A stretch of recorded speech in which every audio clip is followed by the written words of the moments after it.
रामेश्वर राम ईश्वर स रामेश्वरम। ईश्वर स राम स रामेश्वरम।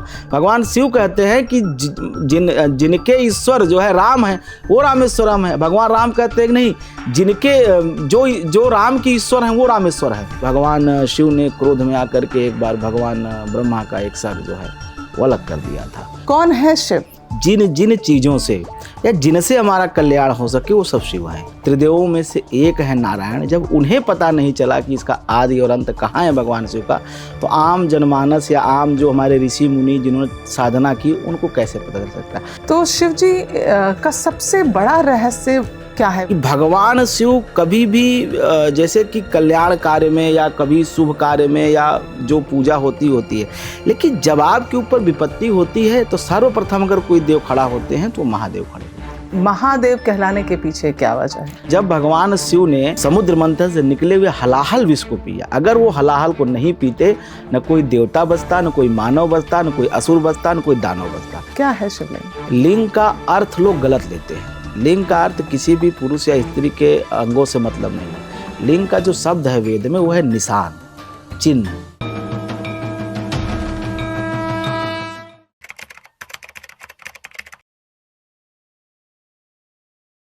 नमस्कार, मैं हूं श्वेता रंजन। स्वागत है आपका आज एक ऐसे पॉडकास्ट में जहां बात होती है उन पहलुओं की जिनके बारे में हम समझ नहीं पाते, जो रहस्यमय लगते हैं, जो नज़र तो नहीं आते लेकिन ज़िंदगी की धारा मोड़ने की ताकत रखते हैं। तो आज का एपिसोड बेहद ख़ास है क्योंकि हमारे साथ एक ख़ास मेहमान हैं। बरसों से हमारे साथ जुड़े हैं लेकिन आज काफ़ी लंबे अरसे के बाद मुलाकात हो रही है। हमारे साथ मौजूद हैं प्रसिद्ध ज्योतिषाचार्य अमित पांडे जी। अमित जी के साथ सावन के महीने में मिलना बहुत ही खास है। तो शिव के वो रहस्य जो आपकी सोच, आपकी किस्मत और आपकी ज़िंदगी की जो धारा होती है उसको किस तरह मोड़ने की क्षमता है, इस पर बात करेंगे। शिव क्या है, कौन है, क्या कण कण में शिव है और शिव सिर्फ एक भगवान का नाम है, एक देवता है या फिर एक ऊर्जा है? आपका स्वागत है अमित जी हमारे कार्यक्रम में। धन्यवाद आपका। कौन है शिव? शिव कौन है ये तो जानना और बताना थोड़ा मुश्किल है, लेकिन शिव शब्द क्या है वो मैं ज़रूर आपको बता दूं एक शब्द में। शिव का जो अर्थ कहा गया है उसका अर्थ है कल्याण। शिव कल्याण मतलब जिन चीज़ों से या जिनसे हमारा कल्याण हो सके वो सब शिव हैं। शिव का नाम ही कल्याण है। कल्याण का मतलब आनंद, कैसे भी हमें आनंद मिले, कल्याण हो हमारा, वो शिव शब्द की महिमा है। और जो शिव हैं, शिव के बारे में कोई कहता है अनंत हैं, अगोचर हैं, वेदोमय शिव, वेद उद्घोषणा करता है कि निराकार ओंकार। बाबा गोस्वामी तुलसीदास जी ने कहा, कहने का मतलब है कि जिसकी जितनी समझ और जिसकी बुद्धि जितनी बड़ी पहुंची उतना उन्होंने कहा। जैसे आप एक कहानी जानते हैं कि हाथी को छू करके अंधों ने जैसा बताया वैसा उसका स्वरूप कह दिया। उसी तरह से भगवान शिव के बारे में जिसको जितना समझ में आया वह उनके बारे में उतना बताया। एक शिव महापुराणिक कथा इस प्रसंग से आपको बता देता हूँ संक्षेप में। जब सृष्टि का निर्माण हो रहा था तो भगवान शिव ने, जो अभी आपने कहा ना कौन है शिव, इसी प्रश्न के तहत ब्रह्मा और विष्णु जी को भगवान शिव ने कहा, एक शिवलिंग स्वरूप का निर्माण किया। कहा इसका पता लगाओ, इसका ओर छोर कहाँ है। तो कहते हैं कि ब्रह्मा और विष्णु ने एक साथ यात्रा शुरू की कि इसका अंत कहाँ है, ये जो शिवलिंग है इसका अंत कहाँ है। और जब वो चलते गए कई वर्षों तक चलते गए लेकिन इसका अंत नहीं मिला तो निराश होकर वापस होके आए। और ब्रह्मा जी ने, कहा जाता है कि उन्होंने असत्य संभाषण किया कि नहीं मुझे तो पता है आपका अंत कहाँ है, लेकिन श्री विष्णु ने कहा नहीं मुझे नहीं पता चला और मैं चलता गया तो आपका अंत पता नहीं चला। तो अब आप बताइए कि जो सृष्टि के पालन करता है, त्रिदेवों में से एक है नारायण, जब उन्हें पता नहीं चला कि इसका आदि और अंत कहाँ है भगवान शिव का, तो आम जनमानस या आम जो हमारे ऋषि मुनि जिन्होंने साधना की उनको कैसे पता चल सकता है। जिसे वो चाहते हैं बताना अपना स्वरूप, वो उसे बता देते हैं। अंत अवादि ये बता पाना भगवान शिव का असंभव है। ब्रह्मा जी नारायण नहीं बता पाए तो हम, आपकी बुद्धि में इतनी सामर्थ्य नहीं है। तो शिव जी का सबसे बड़ा रहस्य क्या है? वो रहस्य जो आम लोग, तमाम भक्तगण, हम सब शिव की आराधना में डूबे हैं लेकिन हम समझ नहीं पाते। आदि अनंत छोर इन सब से हटकर कौन सा ऐसा एक बड़ा रहस्य है? जिसे देखिए, आम मानव नहीं समझ पाता। देखिए शिव के बारे में जब कहा जाए, अगर मेरी बुद्धि से जो भगवान शिव को मैंने जितना समझा है, पढ़ा, चाहे शिव महापुराण पढ़ा, चाहे हमने अपने पिताजी बाबा से जो कहानियाँ सुनी उनके बारे में, पौराणिक कथाएं, लौकिक कथाएं, एक बात मुझे समझ में आती है कि भगवान शिव कभी भी जैसे कि कल्याण कार्य में या कभी शुभ कार्य में या जो पूजा होती है, लेकिन जब आपके ऊपर विपत्ति होती है तो सर्वप्रथम अगर कोई देव खड़ा होते हैं तो महादेव खड़े होते हैं, भगवान शिव खड़े। ये प्रमुख रहस्य यही है। आपको 3-4 उदाहरण से इसको मैं समझा सकता हूँ कि जब जब आपके ऊपर, किसी भी मानव के ऊपर या किसी जीव के ऊपर या सृष्टि को जब भी विपत्ति आती है तो भगवान शिव सबसे पहले खड़े होते हैं, वही विपत्ति को दूर करते हैं और वही विपत्ति सब अपने ऊपर लेते हैं। जैसे पहला उदाहरण आप देखिए कि जब समुद्र मंथन हुआ तो निकला हलाहल विष। देव तो सभी थे, लेकिन उस विष को धारण करने का सामर्थ्य सिर्फ भगवान शिव में था। तो जब भी विपत्ति आती है तो भगवान शिव आगे आते हैं, पहली बात। दूसरी बात आप देखिए कि जब ऐसी एक स्थिति आई कि जो वृत्तासुर जो राक्षस था जिसने इंद्र का सब कुछ हर लिया था, तो जब उसकी जब अंत करने की बारी है तो भगवान शिव ने दधीची को आदेश दिया। दधीची उनके परम भक्त रहे, जो आप कहते हैं ना मृत्युंजय मंत्र, जिसका आज बहुत, हाँ, महामृत्युंजय मंत्र बड़ा आज प्रचलन है। पंडित जी कुंडली दिखाओ, पंडित जी कहते हैं महामृत्युंजय कराओ। ये जो मृत्युंजय मंत्र है, जो जिसका उपदेश भगवान शिव ने दधीची ऋषि को दिया, और उसी मंत्र के प्रभाव से उनका शरीर जो है वो वज्र के समान हो गया, और उसी का बाद में वज्र बना, कहानी आगे आप जानते हैं। तीसरी बात आती है रावण, जब उसने पूरी धरती को, मतलब कहते हैं ना कि अपने बस में कर लिया, कब्जे में कर लिया, और जब भगवान शिव के लोक पे, कैलाश पे आक्रमण किया तो भगवान शिव ने उसको, कहते हैं ना, उसको समझाया या उसकी हैसियत बताई कि भाई ठीक है तुम बहुत लड़ लिए लेकिन अब इससे ऊपर नहीं है।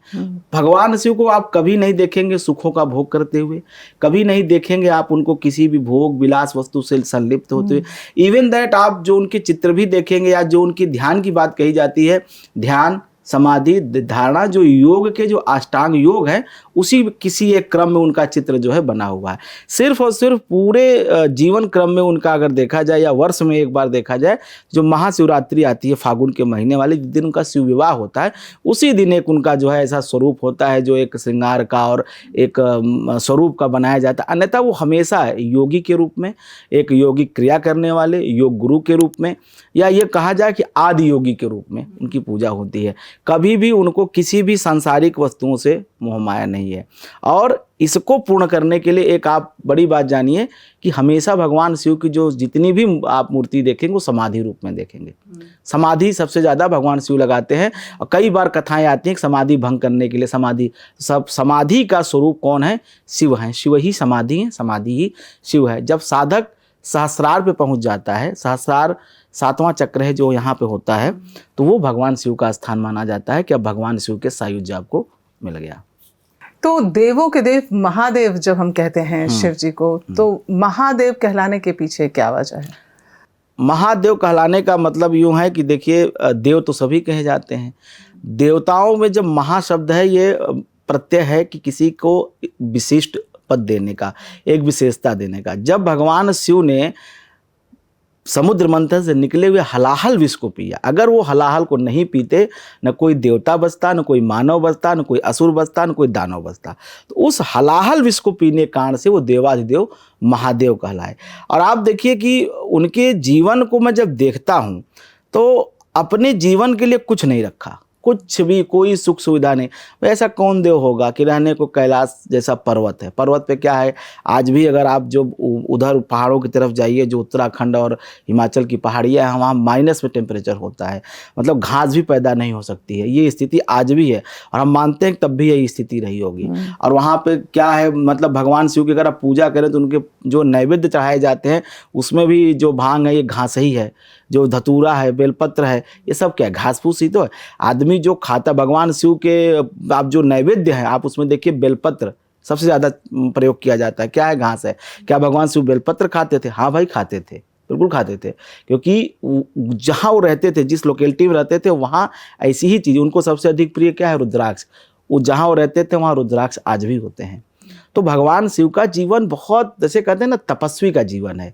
मूल रहस्य भगवान शिव को वही प्राप्त कर सकता है जो अपने सभी प्रकार के कामनाओं को, इंद्रिय सुखों को छोड़ करके और सिर्फ कहते हैं ना, परोपकार के लिए व्यक्ति जीवित रहे और सिर्फ वही कार्य करे जिससे लोक मंगल हो, लोक कल्याण हो। वही भगवान शिव का सायुज्य प्राप्त कर सकता है। शिव की साधना बहुत कठिन भी है, बहुत सरल है। अगर आप में थोड़ा सा भाव है तो केवल जटाटवी गलत जल प्रवाह पावित स्थले गले विलंब लंबितम आप बोल करके उनको प्रसन्न कर सकते हैं। बस आपकी बात उनको समझना है। दूसरी बात, अन्यथा आप कामदेव के रूप में, रति के रूप में नृत्य करते रहिए, लुभाते रहिए। नहीं मानना तो नहीं मानना। कहने का मतलब यह है कि आप अपनी जो भावनाएं हैं, जो अपने इंद्रिय सुख है, उसको रोकिए। भगवान शिव तो बहुत आसानी से, सरलता से रिझ जाते हैं और एक बिलपत्र ही पर्याप्त है उनकी पूजा के लिए। कैलाश की बात करें, कैलाश को लेकर भी बहुत कहानियां सुनने को मिलती हैं कि बहुत रहस्यमयी है, वहाँ चाह के भी कोई नहीं पहुंच सकता। बिल्कुल ठीक बात। क्या कहानियां हैं, कुछ क्या धारणाएं हैं, आप देखिए, कैलाश जो है पर्वत, जैसे हमारे यहाँ पर्वत श्रृंखलाएं हैं, पर्वत को भी देव माना गया। ऐसी कहानियां हैं कि जब सृष्टि का निर्माण हुआ तो पर्वत सभी उड़ते थे, कोई पर्वत स्थिर नहीं था। पुराणों कथाएं हैं। तो बाद में इनको जो है पर्वतों के पर काट दिए गए ताकि वो एक जगह स्थिर हो गए। तो उसमें सबसे जो ऊंची चोटी थी वो सुमेर और हिमालय के बीच की लड़ाई थी और उसमें कैलाश जो है मध्यस्थ था। तो कैलाश पर्वत का जो चयन हुआ, हिमालय चूंकि पर्वतराज रहे, हिमालय की अपनी एक विशिष्टता रही। सुमेरु पर्वत सबसे मुख्य माना, सोने का पर्वत। जो कैलाश थे, इनको भगवान शिव ने अपना निवास बनाया, जिसकी वजह से इनकी महानता बनी। आज का जो कैलाश है, जो कि दुर्भाग्यवश उसका कुछ हिस्सा चाइना के पास है, ये हिंदुस्तान का हिस्सा था और भगवान शिव की निवास स्थान वही माना जाता था। और उनके द्वारा बनाए गए कई तालाब, कई नदियाँ, कैलाश जो आप मानसरोवर आज भी है, ऐसी कई नदियाँ। एक मानसरोवर के बारे में तो हमें पता है, लेकिन ऐसे कई तालाब, कई नदियाँ भगवान शिव के द्वारा, माता पार्वती के द्वारा, जो उनके पुत्र रहे स्कंद रहे, उनके द्वारा, भगवान श्री गणेश के द्वारा, या उनके पार्षद रहे कुबेर, कई ऐसी चीज़ें हैं जो आज लुप्त भी हो गई, हमें दिखाई भी नहीं देती हैं और ना इतिहासकारों ने इतनी जहमत उठाई उसे खोजने की। अब भगवान शिव का ये कैलाश जो स्थान है, ये कैलाश स्थान में रहने का एकमात्र उपाय है ताकि उनकी साधना में विघ्न ना हो, उनकी समाधि में विघ्न ना पड़े। और वहाँ रह करके उन्होंने सिर्फ और सिर्फ संसार के कल्याण के लिए, लोक मंगल के लिए उन्होंने सिर्फ और सिर्फ साधना की। आज भी किसी भी साधक को अगर उच्च कोटि का साधना करना है, अपने आध्यात्मिक चेतना का विस्तार करना है, तो वह व्यक्ति पहाड़ों की ही राह लेता है, एकांत का ही राह लेता है। तो अगर एकांत में रह करके और कैलाश जैसे स्थान अगर मिल जाए तो निश्चित रूप से साधना फलीभूत होती है। रही बात वो कैलाश कहाँ है, वो अभी तक जानकारी नहीं हो सकी है। अंदाजा है लोगों को कि यहाँ रहते होंगे, वहाँ रहते होंगे, क्योंकि मैं ऐसा मानता हूँ एज ए शिव भक्त होने के नाते कि भगवान शिव आज भी कैलाश पे हैं, कैलाश ही उनका है। मैं ज्योतिष का ऐसे रिपोर्ट्स आती हैं कि कई लोग जाने की कोशिश करते हैं लेकिन पहुंच नहीं पाते। देखिए, ये तो भाई हो सकता है सही भी हो, लेकिन मैं तो वही मानता हूँ जो भाई प्रकाशित हो, जो संसार के सामने प्रकट रूप में आए। लेकिन ज्योतिष शास्त्र पढ़ने के कारण एक विषय आता है, आपको बता दूँ, शिववास। जब आप देखते होंगे रुद्राभिषेक होता है, जिसमें भगवान शिव के मिट्टी के शिव बनाए जाते हैं, उनके साथ उनके और पार्षदों की रचना होती है, तो श्रृंगी से भगवान शिव का अभिषेक किया जाता है। तो मंदिर में तो आप कभी भी कर सकते हैं, लेकिन जब घर में कराना होता है पार्थिव मतलब मिट्टी के शिवलिंग पे, तो शिववास देखा जाता है। शिववास का तरीका होता है तिथिम च दुगुणी कृत्वा बाढ़ संयोजितम सप्तविध हरे भाग इतम शिववासम। मतलब तिथि को दोगुना करिए, फिर उसमें बाढ़ अर्थात 5 जोड़िए, तिथिम च बाढ़ संयोजितम, उसके बाद 7 से भाग दीजिए। अगर एक आए तो कैलाश पे, एके नवासे कैलासम, मतलब अगर एक शेष बचे तो इसका मतलब भगवान शिव का वास कहाँ है, कैलाश पे। तो भगवान शिव का अगर ज्योतिष में ये विषय, ये विद्या दी हुई है कि भगवान शिव का वास कैलाश पे होता है, कैलाश पे रहते हैं, तो ये मानना चाहिए कि भगवान शिव आज भी कैलाश पे रहते हैं, उनकी उपस्थिति है। अब हमें दिखाई नहीं देती या हम उन्हें खोज नहीं पाए हैं, ये हमारी बुद्धि की कमजोरी कह ली जाए या हमारे ज्ञान का अंधकार है कि हम अभी तक वहाँ तक पहुँच नहीं पाए, हमारे पास संसाधन नहीं है।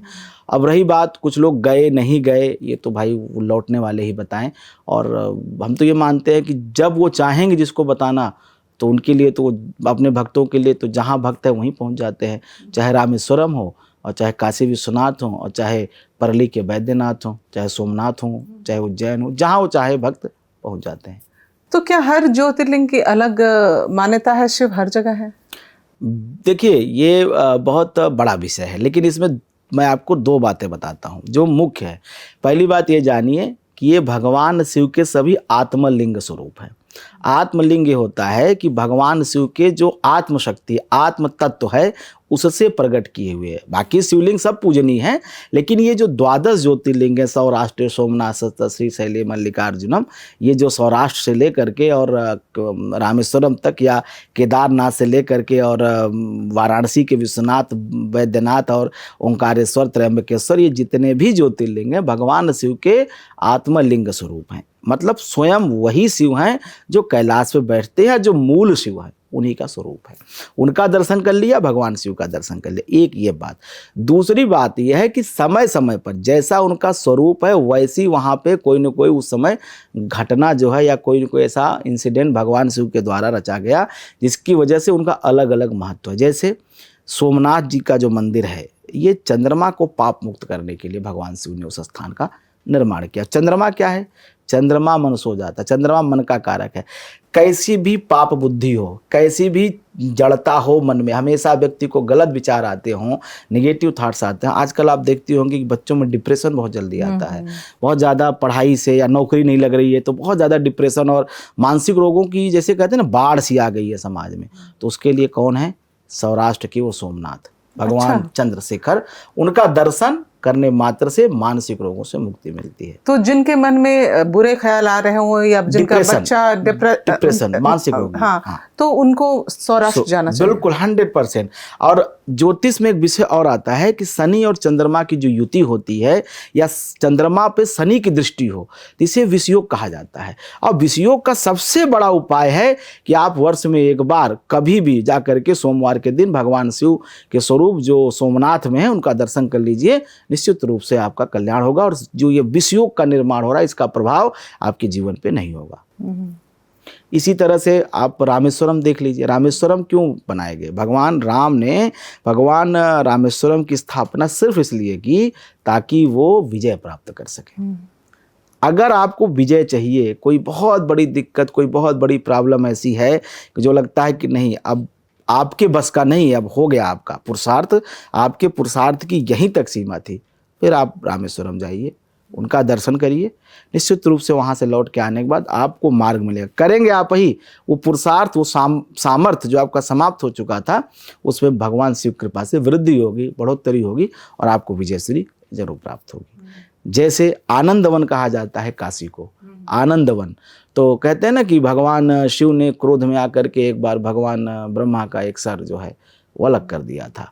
तो भगवान पहले जो है वो पंचानंद थे, वो जो है चतुरानंद थे, फिर भगवान के उससे जो है जा करके एक सर अलग हुआ। तो वो सर को कहते हैं ना, कपाल जो था, उस पाप से, ब्रह्म हत्या से, पाप से मुक्ति के लिए जो है वो वहाँ पे आनंदवन काशी में गए, और फिर वहाँ पर उन्होंने अपनी वो कपाल क्रिया की। आज भी कपाल क्रिया जो होती है वो काशी की सबसे बड़ी है, जिसे आप मणिकर्णिका घाट के नाम से जानते हैं। सर्वाधिक जो सौदा होता है वहाँ देखेंगे तो आपको ऐसा महसूस ही होगा, एक अलग वातावरण है। तो भगवान शिव का शमशान क्षेत्र, और वहीं भगवान शिव विश्वेश्वर के रूप में विश्वनाथ में रह गए।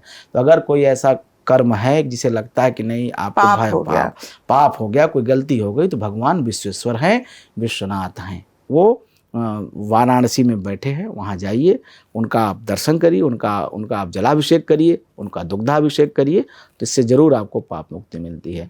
इसी तरह से ओंकारेश्वर हैं या केदारनाथ हैं। केदारनाथ तपस्वी के रूप में कहे जाते हैं, तपश्चर्या को।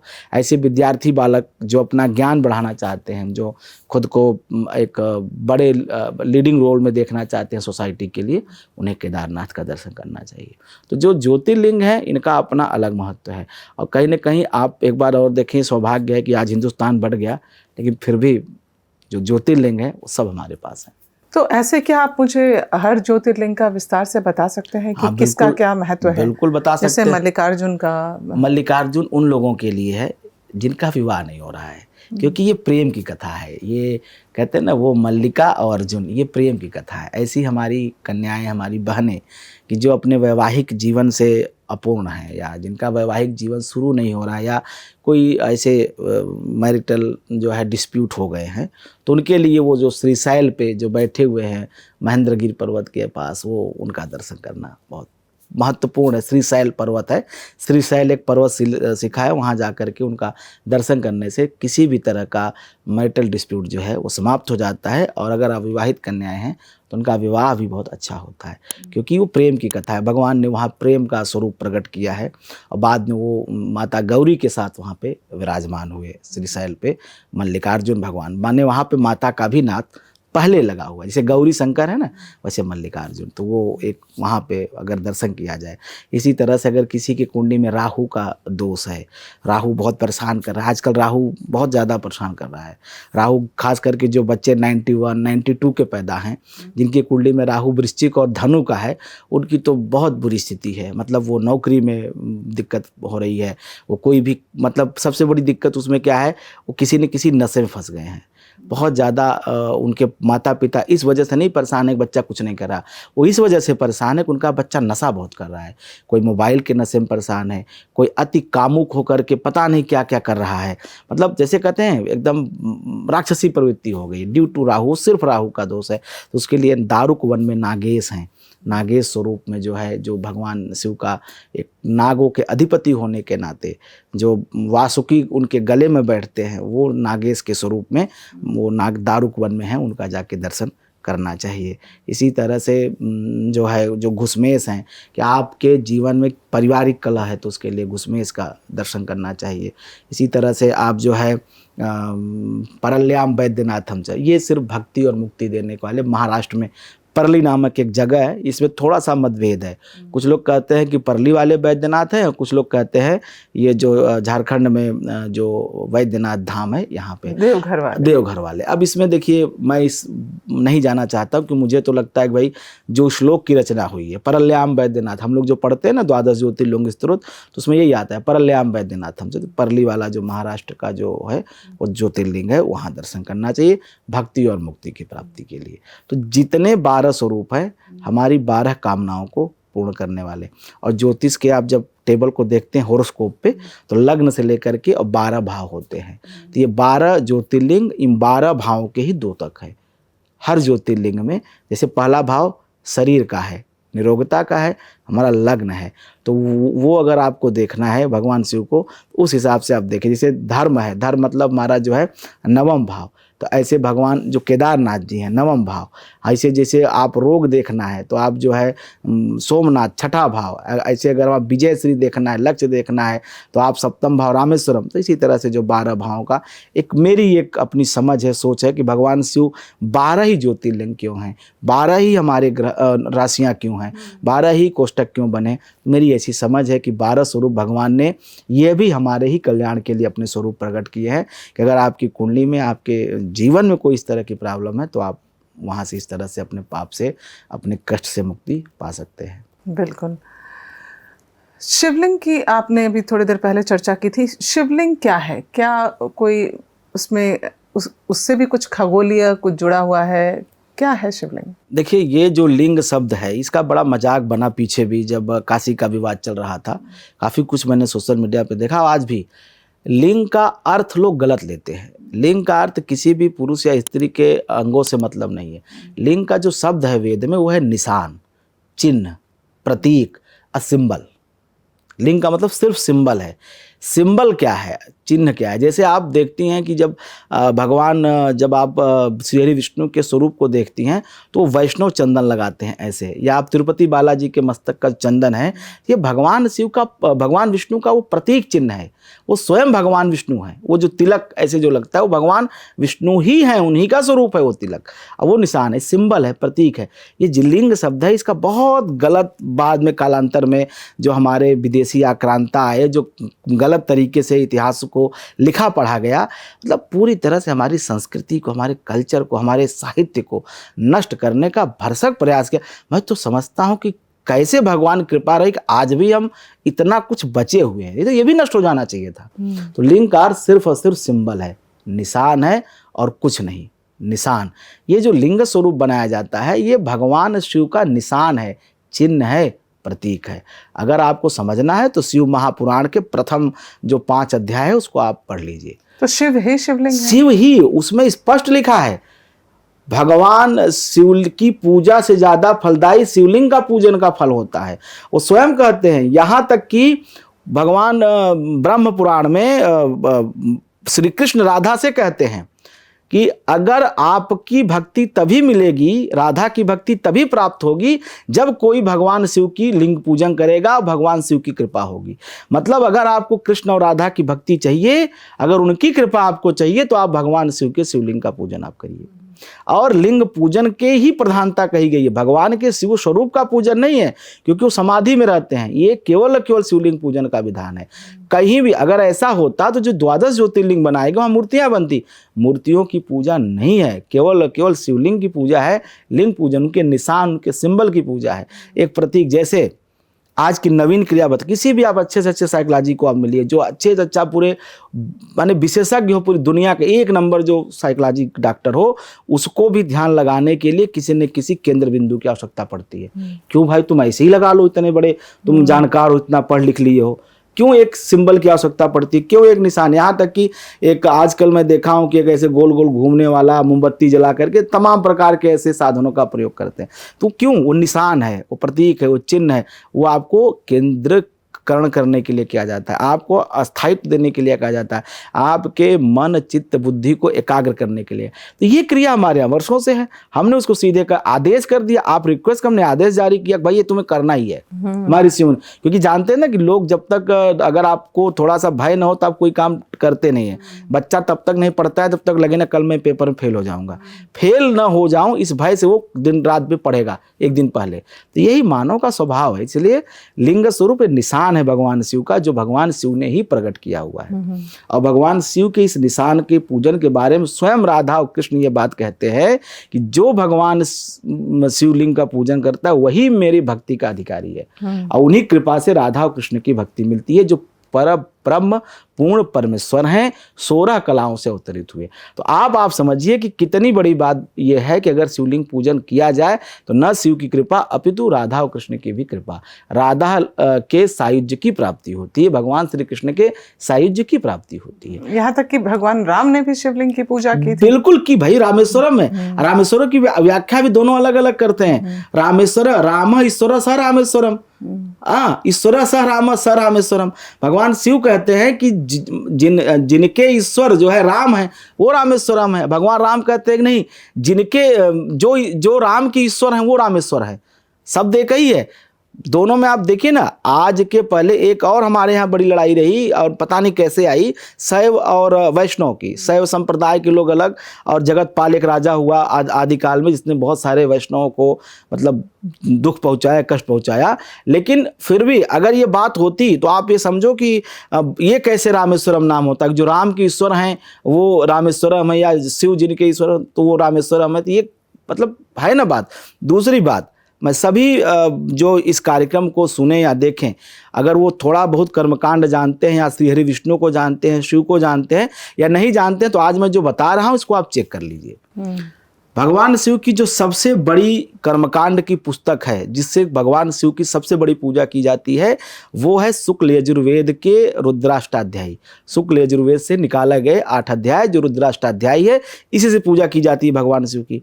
तो उसका जो पहला अध्याय है वो ओम गणानां त्वा गणपतिं हवामहे प्रियाणां त्वा प्रदु, ये है गणेश जी की वंदना है, 5 या 6 श्लोक हैं। उसके बाद जो दूसरा अध्याय है वो पुरुषोक्त है। हरि ओम सहस्रशीर्षा पुरुष सहस्राक्ष सहस्रपात सभूमि गं सर्वत्र पृष्ट्वा दशांगोलम पुरुष एवेदगं सर्वं जत भूतम जच भाव्यम उतामृतशेषानो जदन्नेनाति रोहति। ये इस तरह से 16 मंत्र है। अंतिम मंत्र पुष्पांजलि यज्ञेन जगम यजंत देवास्ता धर्माणि प्रथमन्यासन्नहते हनाकम महिमान सचंत्र यत्र पूर्वे साध्या संति देवा। यह आखिरी मंत्र है। अब ये 16 मंत्र कहाँ दिए हुए हैं? ये उसमें दिए हुए हैं रुद्राष्टाध्याय में, जिससे भगवान शिव का अभिषेक किया जा रहा है। और ये मंत्र किसके हैं? ये भगवान श्री हरि विष्णु के 16 मंत्र हैं, जिनसे भगवान विष्णु का षोडशोपचार पूजन किया जाता है। तो अगर ये शैव वैष्णव की कोई लड़ाई होती, भगवान शिव और विष्णु कोई ऐसी बात होती, तो भगवान श्री हरि विष्णु के मंत्रों से शिव को पूजन क्यों किया जाता है? बिल्कुल। जैसे आजकल लोग कहते हैं ना कि काफी जब पॉलिटिकल डिबेट होती है तो लोग कहते हैं कि उसमें ब्राह्मणोस मुखमासित बाहु किमुरु राजान उद्यचे, जिसमें पदभ्याम गोंग शूद्रो अजायते, जिसमें पैर की बात कही गई कि पैर शूद्र होते हैं। तो अब उस विराट पुरुष के अंगों की बात रुद्र सूक्त पुरुष सूक्त की इसमें क्यों की गई, जो कि भगवान शिव का ग्रंथ है, भगवान शिव की जिससे पूजा होती है। मतलब बात स्पष्ट है ना कि कहीं ऐसी कोई बात ही नहीं रही कभी। पुरुषोक्त से भगवान शिव की पूजा हो सकती है और की भी जाती है, पंडित जी लोग कराते भी हैं। तो आप समझे भगवान शिव एक ऐसे तत्व है जिनका किसी से विरोध नहीं है, ये निर्शेष हैं, ये निर्विकार हैं। और बहुत सारी ऐसी चीज़ें हैं जो, ठीक है मैं नहीं उस चीज़ों को रहस्य उद्घाटन करना चाहता, कि जो अन्य धर्मावलंबी हैं, जो सनातनी नहीं हैं, वो भी भगवान शिव का पूजन करते हैं कई तरह अलग अलग तरीके से। तरीके बदल सकते हैं, आप मूल तत्व नहीं। हमारी आत्मा सब जीवों में एक जैसी है। आप केवल शरीर बदल सकता है, कोई काला है, कोई गोरा है, कोई मोटा है, कोई मानव के शरीर में है, कोई पशु के शरीर में है, लेकिन मूल तत्व वही आत्मशक्ति है, वही एनर्जी है जो भगवान शिव से शुरू होती है, उन्हीं पर जाके समाप्त हो जाती है। ऐसा माना जाता है कि भगवान शिव को तो प्रसन्न करना बहुत आसान है। हाँ बिल्कुल ठीक बात है, भोले बाबा है। हाँ भोलेनाथ है। हाँ, लेकिन वही भोलेनाथ संहारक कैसे हो जाते हैं? संहारक इसलिए हो जाते हैं कि जैसे कि 3 शक्तियाँ हैं। भगवान शिव नो कहते हैं कि सबसे जो कठिन काम होता है वो हर कोई नहीं कर सकता है। आप कोई पौधा लगाइए या आप कोई संतति बनाइए और फिर उसे नष्ट करना बहुत कठिन काम है। ये कोई नहीं कर सकता है, या वही कर सकता है जिसको किसी भी विकार से, जो कहते हैं कि सबसे ऊपर हो, जिसको किसी प्रकार का इंद्रिय सुख या किसी प्रकार की कामना ना हो, जो कामनाओं से रहित हो, वही संहार कर सकता है। भगवान शिव इस सृष्टि को देखते हैं, कितनी सुंदर सृष्टि है भाई। सृष्टि की जब वो संहार करते हैं तो ऐसा थोड़ी है कि आपको करेंगे, इसको नहीं करेंगे, उसको नहीं करेंगे। जो उनका प्रियतम से प्रिय है उसको भी नष्ट कर देते हैं। जिसे वो बहुत, कोई कर सकता है बताइए? कोई जिसको आप बहुत प्रेम करते हैं और कोई ऐसा कमांड आए कि नहीं अब इसको नष्ट करना है, कोई कर सकता है? कोई ना कोई रास्ता निकालेगा ना, अपनों को बचा लिया जाए और कुछ को बाकी को नष्ट कर दे। ऐसा नहीं है। भगवान शिव पूरी सृष्टि का संहार करते हैं एक बार में, लय। ये सिर्फ वही कर सकता है कि जिसके अंतर रंच मात्र भी लालच लोभ कामना न हो, जिसे इंद्रिय सुख की कभी चाही न रही हो, वही कर सकता है। वो भगवान शिव हैं। और भगवान शिव के साधक आप देखिए कि ऐसे ही हो जाते हैं। उन्हें आप कभी भी ऐसा नहीं देखेंगे किसी बड़े मकान में रहते हो, किसी बहुत बड़े, नहीं, वो भगवान शिव जैसे ही दिखाई देते हैं। और वो इंद्रिय संयम उनका इतना अच्छा हो जाता है कि वो बिल्कुल जैसे कहते हैं ना कि इस संसार में किसी भी वस्तु और स्थिति में उनकी कोई संलिप्ति नहीं रह जाती है, कोई चेष्टा नहीं रह जाती है। भगवान शिव की जो तीसरी आंख है, ये किस चीज़ का प्रतीक है पंडित जी? और क्या कोई साधक अगर चाहे तो अपने तीसरे नेत्र को जागृत कर सकता है? देखिए, ये तीसरी आंखों को 2 रूप बताए गए शास्त्र में, जो मैंने पढ़ा। पहला तो ये है भगवान शिव का जो त्रिनेत्र है, ये जो भगवान शिव का जो तीसरा नेत्र है, ये संहार करने की ऊर्जा प्रकट करता है, एनर्जी पॉइंट है। लेकिन जब मैं आध्यात्मिक क्षेत्र में साधना पथ पे जब मैं देखता हूँ तो जो सप्त चक्र की बात आती है, तो यहाँ पे जो है आज्ञा चक्र होता है। जहाँ पे हम तिलक लगाते हैं, यहाँ पे एक आज्ञा चक्र का नाम का चक्र है, जिसके बारे में कहा जाता है कि अगर किसी व्यक्ति का आज्ञा चक्र जागृत हो जाए तो उसे तीनों लोक, मतलब भूत भविष्य और वर्तमान, तीनों काल और तीनों लोग दिखाई देने लगते हैं। भूत भविष्य वर्तमान, पृथ्वी स्वर्ग और जो है जो और लोक हैं वो दिखाई देने लगते हैं, उनका दर्शन हो जाता है अगर आज्ञा चक्र का जागरण हो जाए। तो ये आज्ञा चक्र का स्थान है। दूसरी बात कि आज्ञा चक्र के जागरण करने की जो सामर्थ्य है भगवान शिव की कृपा से ही किसी साधक में आता है। तो मुझे लगता है कि जो भगवान शिव का ये तीसरा नेत्र है, ये आज्ञा चक्र का ही स्थान है। और तीनों कालों में, चाहे फ्यूचर, प्रेजेंट और पास्ट, तीनों लोगों को एक, तीनों कालों को एक करने के लिए, तीनों समय चक्र को एक करने का जो सामर्थ्य है, इसी भगवान शिव के आज्ञा चक्र में। क्योंकि आज हम लोग आज जी रहे हैं तो कल हमारा कुछ न कुछ फ्यूचर होगा और पीछे कुछ पास्ट रहा है। लेकिन अगर मैं कहूँ कि तीनों को एक कर दो, समय की गति को रोक दीजिए, समय को रोक दीजिए, तो समय को तो इतना रोकना, समय तो बह रहा है, और समय के बहाव को रोकने की जो एनर्जी है वही भगवान शिव की तीसरी नेत्र की शक्ति है। समय को बहाव को रोकना मुश्किल है। कहा जाता है, साइंस कहते हैं ना कि अंतरिक्ष में जहाँ फिजिक्स का जो नियम है वहाँ समय नहीं बहता, समय रुक जाता है या समय की गति धीमी हो जाती है। तो उस समय की गति को शून्य करने का सामर्थ्य जो है वही प्रलय है, वही भगवान शिव का तीसरा नेत्र है। मतलब ये जो तीनों लोक, तीनों काल ये रुक देखने जाए। की क्षमता इंसान, मैं आप चाहें तो जागृत कर सकते हैं। भाई लिखा तो यही है, मैं किसी को ऐसा जानता नहीं जिसने ऐसा किया, लेकिन जो शास्त्रों में लिखा है कि संभव है, 12 वर्ष की साधना से संभव है। वैसे कहा जाता है कि जो साधना आप साल भर करिए उससे ज़्यादा फल आपको सावन में शिव को पूजने से मिल जाता है। सावन और शिव का क्या कनेक्शन है और कितना मतलब प्रसन्न कर सकते हैं हम शिव को? देखिए, सावन भगवान शिव का महीना माना जाता है। ऐसा एक कथा भी है पुराणों में कि इसी महीने में हलाहल निकला था। जब समुद्र मंथन हुआ तो इसी महीने में हलाहल विष निकला और इसी महीने में भगवान शिव ने हलाहल का विषपान किया और उसके बाद जो है तब से उनके ऊपर जलाभिषेक, और प्रकृति भी जलाभिषेक करती है। माने हम और आप करे ना करे क्या ही फर्क पड़ता है, वो स्वयं तीनों लोगों के स्वामी अपनी व्यवस्था खुद करा सकते हैं ना। कहते हैं कि हाँ, तो प्रकृति करती है। भाई आप देखिए कि पहाड़ों पे कौन जल चढ़ाने जाता है, बारिश हो रही है, अपने आप जल चढ़ रहे हैं। कई ऐसे शिवलिंग हैं, कई ऐसे शिव मंदिर है कि जैसे ही गंगा का उफान आता है, हमारे यहाँ विंध्यवासिनी में एक गंगेश्वर महादेव हैं, विंध्याचल में गंगेश्वर महादेव गंगा जी बिल्कुल किनारे हैं, उनका सावन में कोई अभिषेक नहीं करता है। सावन आने के पहले ही गंगा जी उनको अपने अंदर ले लेती हैं, और जब तक सावन भाद्रपद का महीना, आश्विन का महीना, माने नवरात्र के प्रतिपदा तक वो हमेशा गंगा जल में ही निवास करते हैं, तो उनका अभिषेक होता है। तो भगवान शिव तो स्वयं ताज्जुब होता है सब सुनकर।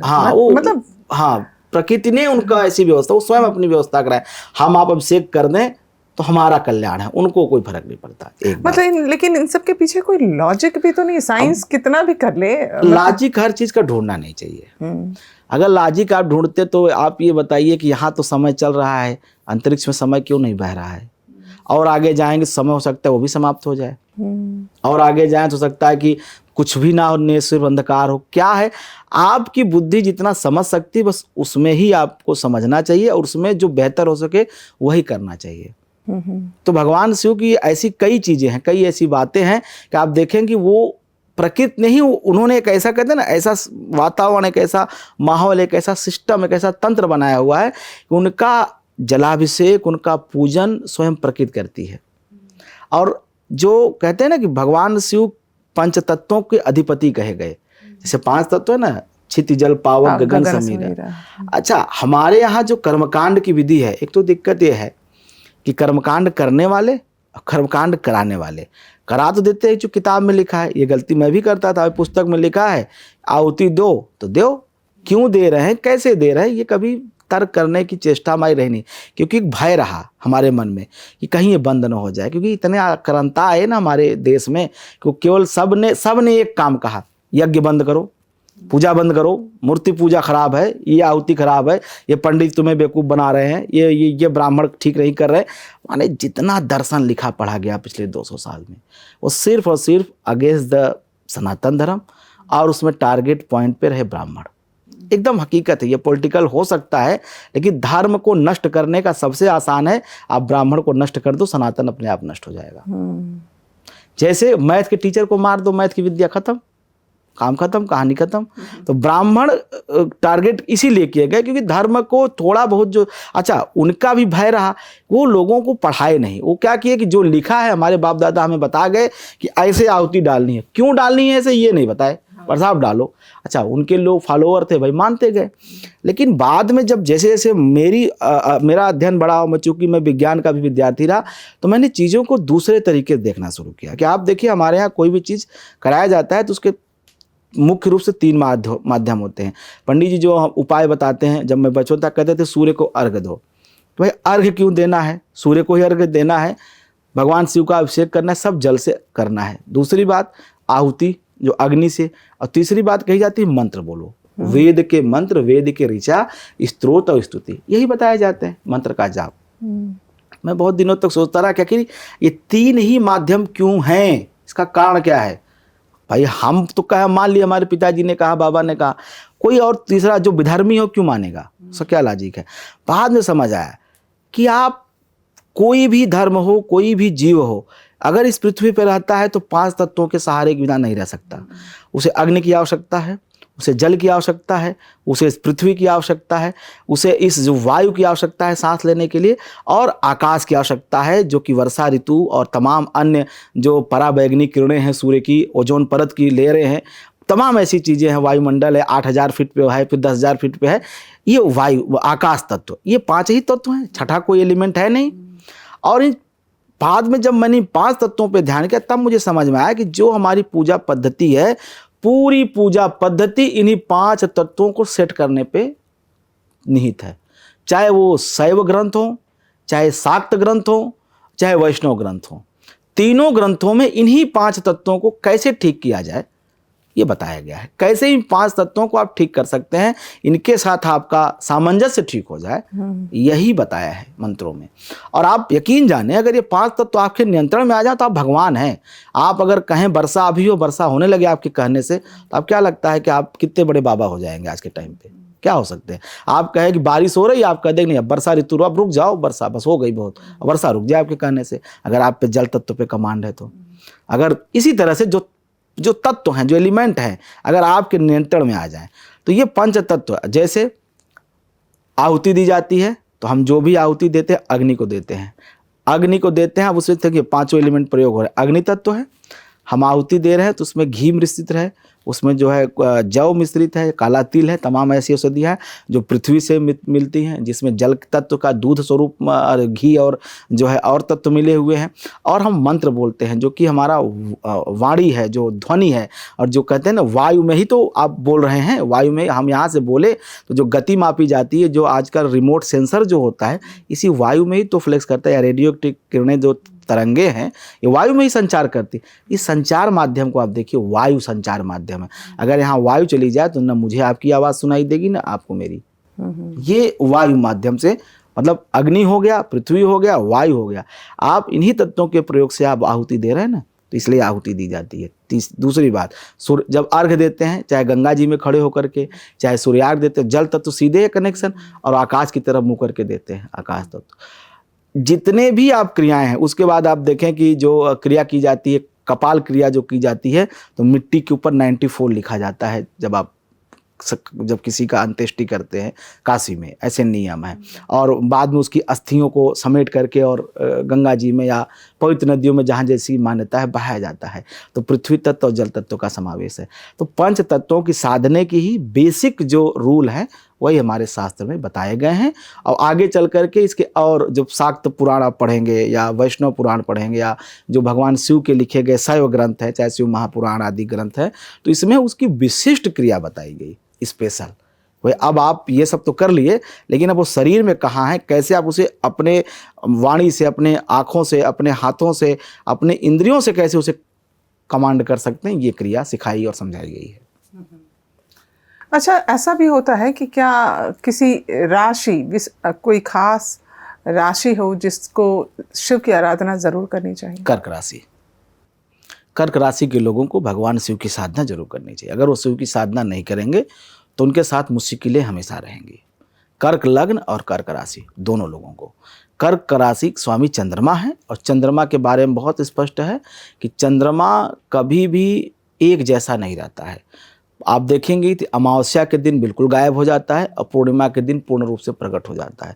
तो ऐसे व्यक्ति का जो ये डुअल नेचर है, कभी बहुत प्रसन्न, कभी बहुत दुखी, तो अपने मन को, अपने बुद्धि को सामान्य रखने के लिए, विवेक जागृत रखने के लिए भगवान शिव की उपासना करनी चाहिए। कर्क राशि के लोगों को बहुत अनिवार्य है, करनी तो सबको चाहिए, बट अगर कर्क राशि के लोग नहीं करेंगे तो वो मानसिक रूप से परेशान होंगे। और एक बात और बता दूँ कि इसमें सब लोग हैं, 6 अरब लोग हैं दुनिया में, मैं 6 अरब लोगों पर बात कहता हूँ, क्योंकि मेंटल डिजीज सबको होनी है। उसमें हिंदू और मुस्लिम, ईसाई ये सब नहीं देखना, सबको, कोई भी ऐसा व्यक्ति। तो अगर आप भगवान शिव की जो मूल धारणा है वो है ध्यान, तो ध्यान अगर आप करते हैं, भगवान शिव का ध्यान करते हैं, या शिवलिंग का स्पर्श करके आप जो है उनको प्रणाम करते हैं, साष्टांग प्रणाम करते हैं, तो ये कर्क राशि के लोगों के लिए उत्तम होगा। बहुत बढ़िया ये तो। अच्छा, वो शिव जिनकी पूजा करते हैं, उपासना करते हैं, कुछ हम सोचते हैं कि शिव जी तो अगर हम साफ स्वच्छ मन से कुछ करेंगे तो ज़रूर सुनेंगे, है ना। फिर उन्हीं शिव का तंत्र से कैसे वास्ता है? जब और रावण जैसा खैर पंडित, प्रकांड पंडित रहे होंगे रावण, लेकिन वो तो शिव जी को लेके चल पड़े। देखिए, तंत्र और शिव का वही रिश्ता है कि जैसे आप किसी का नाम दो हो जाए, एक घर का नाम होता है और एक बुलाने वाला नाम होता है, तो तंत्र और शिव का वही रिश्ता है।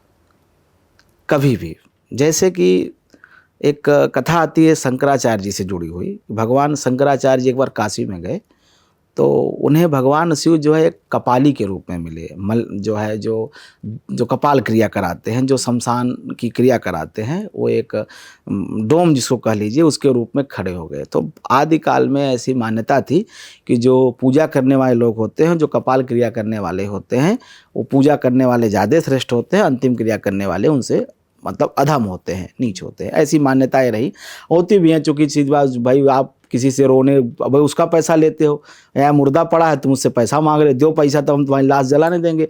तो जो ही ऐसा कर्म करेगा आज ही आप उससे नाराज जाएंगे, भाई ये तो ठीक आदमी नहीं। लेकिन भाई परंपरा थी। तो शंकराचार्य जी से भगवान शिव स्वयं उनकी परीक्षा लेने आते हैं और जो उनके साथ सहयोगी रहते हैं उसको हटाने लगते हैं रास्ते से, हट जाओ हट जाओ। और लोग जानते नहीं है भगवान शिव के स्वरूप है। तो वही वो पूछते हैं कि पंडित कौन है। तब शंकराचार्य जी को ज्ञान देते हैं कि जो कुत्ते में, मलेच्छ में, डोम में, जो है ब्राह्मण में, सब में जो भगवान शिव का दर्शन करे वही पंडित है। तो इस हिसाब से तो आप पंडित हैं ही नहीं। अगर आप मुझे जो है मतलब वो समझ रहे हैं, डोम समझ रहे हैं, अगर आप मुझे मलिक्ष समझ रहे हैं तो आप तो पंडित हो ही नहीं। क्योंकि आप अगर वो शिव सब में है तो मुझ में क्यों नहीं, अगर मेरे में है तो मैं कम कैसे हुआ। तो ये ज्ञान भगवान शिव ने दिया उनको कि दुनिया में जितने भी लोग हैं वो सब में शिव का वास है। और जो पंडित है, जो समझदार व्यक्ति है, वह किसी में ये भेदभाव नहीं करता कि कोई बड़ा है कोई छोटा है, कोई अधम नहीं है। भगवान शिव के यहाँ कोई अधम नहीं है, कोई नीच नहीं है, सब बराबर है। शिव महापुराण की एक कथा है इसमें कि बहुत पाप कर्म करने वाले, यहाँ तक कि गंदा से गंदा कर्म करने वाले, अगर भगवान शिव का स्मरण करते हैं, शिवलिंग का स्पर्श करते हैं, तो भगवान शिव उन्हें अपना सायुज्य देते हैं, अपना लोक देते हैं और पाप मुक्त करते हैं। क्योंकि उनके लिए कोई फर्क नहीं पड़ता कि आप किस कुल परिवार या क्या आपका कर्म है, आप केवल उनके भक्त हैं। और ये जो उनके भक्त हैं शिव के, वो भी ये बात फॉलो करते हैं। उनके यहाँ कोई नहीं, हो सकता है कि आप बहुत बड़े आदमी हुई, हो सकता है बहुत आप कमज़ोर वर्ग से आते हों, हो सकता है बहुत उच्च कुलीन ब्राह्मण या राजपुत्र आप होइए, या हो सकता है कि बहुत जो वर्ण व्यवस्था उसको नीचे क्रम में किसी कुल परिवार। लेकिन आप अगर शिव भक्त हैं तो आप उनको बराबर ही मानेंगे और सेम ट्रीटमेंट।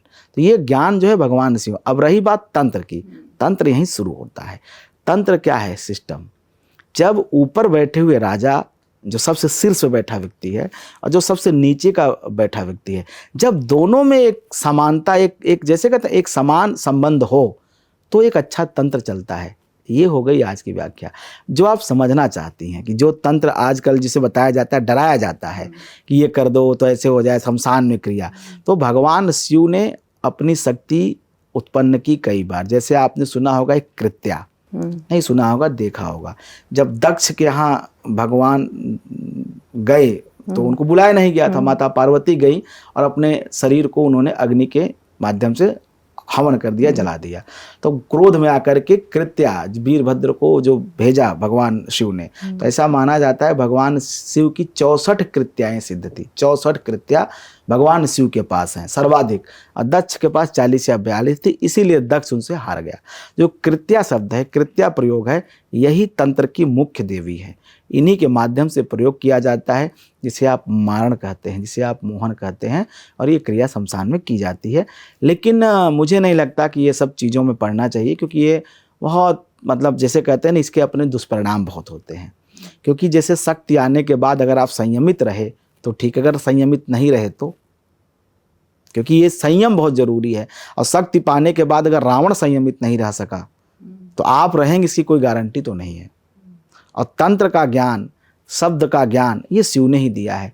पाणिनि को भगवान ने संस्कृत का व्याकरण का ज्ञान दिया है।